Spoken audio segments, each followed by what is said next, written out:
Hinimok po naman ng 21 mga senador ang hukuman sa Pasig na bawiin nito ang temporary restraining order laban sa implementasyon ng 85 pesos na wage increase para nga sa Metro Manila. Babala ng mga senador, posibleng makaapekto ang kaso sa kasalukuyan pong proseso ng pagtatakda ng sahod sa bansa at makaantala sa mga susunod pang aumento po sa sweldo.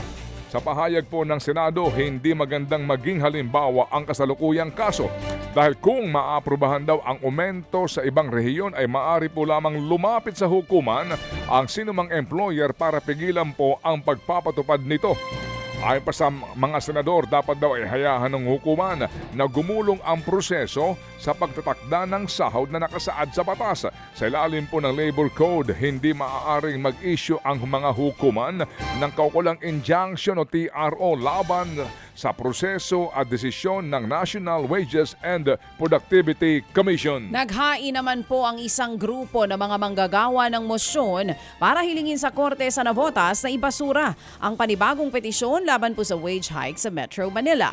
Sa urgent motion to intervene ng Trade Union Congress of the Philippines, siniling po ng grupo ang agarang dismissal ng petition ng Alliance of the Philippine Fishing Federations. Kinwestiyon ng grupo kung bakit may panibagong petisyong inihain kaugnay po ng wage order kahit hindi pa nare-resolba ang naunang petisyon na inihain sa Korte sa Pasig. Ang giit din po ng grupo, walang sapat na batayan ang naturang petisyon dahil wala namang grave at irreparable injury sa kumpanya ang nasabing wage hike. Para may something samantala pa rin makakakuha po naman na mas mataas na diskwento sa produktong petrolyo ang mga tsuper at operators ng pampublikong transportasyon. Ayon po kay Executive Secretary Ralph Recto, akit po sa 12 pesos per liter ang fuel discount simula daw August 15. Ito nga po'y mas mataas ng 2 piso kumpara sa kasalukuyang pong 10 piso per liter. Ibig sabihin, nasa 1,800 piso po ang makukuhang diskwento po naman ng higit sa 73,000 drivers per liter bilang libong driver kada litro. Bilang tulong daw ito sa mga transport workers sa gitna pa rin po ng mataas na presyo ng produktong petrolyo. Pabor naman po ang Department of Energy at Energy Regulatory Commission sa phased out o unti-unting pagtanggal ng singil para po sa non-technical system loss mula po sa bill ng mga consumer. Ang non-technical system loss ay ang kuryenteng ninanakaw o kaya'y nawawala dahil sa sirang metro. Sabi ni Energy Secretary Sharon Garin, tama po ang Pangulo sa paniniwalang hindi dapat bayaran ng mga Pilipino ang kuryenteng nawawala dahil sa hindi episyenteng operasyon ng co-op. Pero ang giit ni Garin, kailangan itong balansehin dahil hindi po pwedeng ipasalo sa mga co-op ng buo ang system loss. Ayon kay Garin, posibleng malugi ang mga co-op at mapilitang itigil ang serbisyo na magre-resulta naman sa kawalan ng kuryente sa isang lugar. Bumagal po daw ang inflation o antas po ng pagtaas ng presyo ng bilihin sa ikatlong sunod na buwan nitong buwan ng Hulyo.